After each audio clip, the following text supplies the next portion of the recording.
Warta Berita. Menteri Koordinator Politik Hukum dan Keamanan, Menko Polhukam, Mahfud MD senang dengan banyaknya kritik terhadap penerbitan peraturan pemerintah pengganti Undang-Undang Nomor 2 Tahun 2022 tentang Cipta Kerja atau dikenal Perpu Cipta Kerja. Namun, Mahfud menyebut yang bisa diperdebatkan dari beleit tersebut adalah isinya, bukan prosedur penerbitannya. Sebab, kata Mahfud, Mahkamah Konstitusi pun sudah menyatakan prosedur penerbitan Perpu Cipta Kerja tak menyalahi aturan. Saya melihat memang reaksinya datang dari akademisi, ya, sudah bagus. Saya juga akademisi, mungkin saya kalau tidak jadi menteri ngeritik kayak gitu. Tetapi saya katakan, kalau secara teori udah enggak ada masalah, jangan mempersoalkan formalitasnya, prosedurnya, itu sudah sesuai, ujar Mahfud saat ditemui di kawasan Istana Negara, Jakarta Pusat, Selasa, tanggal 3 Januari tahun 2023. Mahfud tak keberatan jika ada kritik soal isi dari Perpu Cipta Kerja.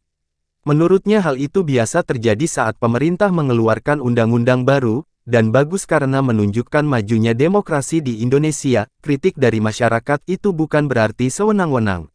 Jadi, mari adu argumen, kata Mahfud. Sebelumnya, Mahkamah Konstitusi telah menyatakan Undang-Undang Cipta Kerja inkonstitusional bersyarat pada November tahun 2022. Namun, setahun kemudian Presiden Jokowi menerbitkan Perpu Nomor 2 Tahun 2022 tentang Cipta Kerja yang membatalkan putusan MK itu. Jokowi menyebut alasan menerbitkan Perpu tersebut karena melihat kondisi global yang tidak menentu akibat perang antara Rusia-Ukraina.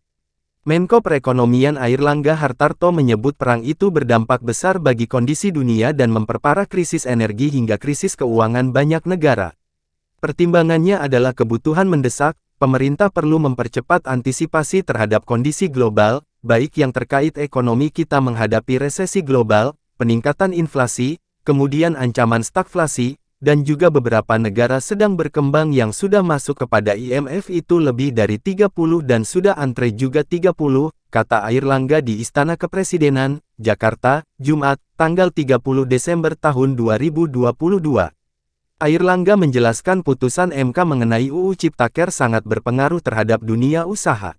Dia menegaskan kepastian hukum menjadi salah satu yang harus diperhatikan. Jadi kondisi krisis ini untuk emerging developing country menjadi sangat real, dan juga terkait geopolitik, perang Ukraina-Rusia dan konflik lain juga belum selesai dan pemerintah juga menghadapi tentu semua negara menghadapi krisis pangan, energi, keuangan, dan perubahan iklim, ujar Airlangga.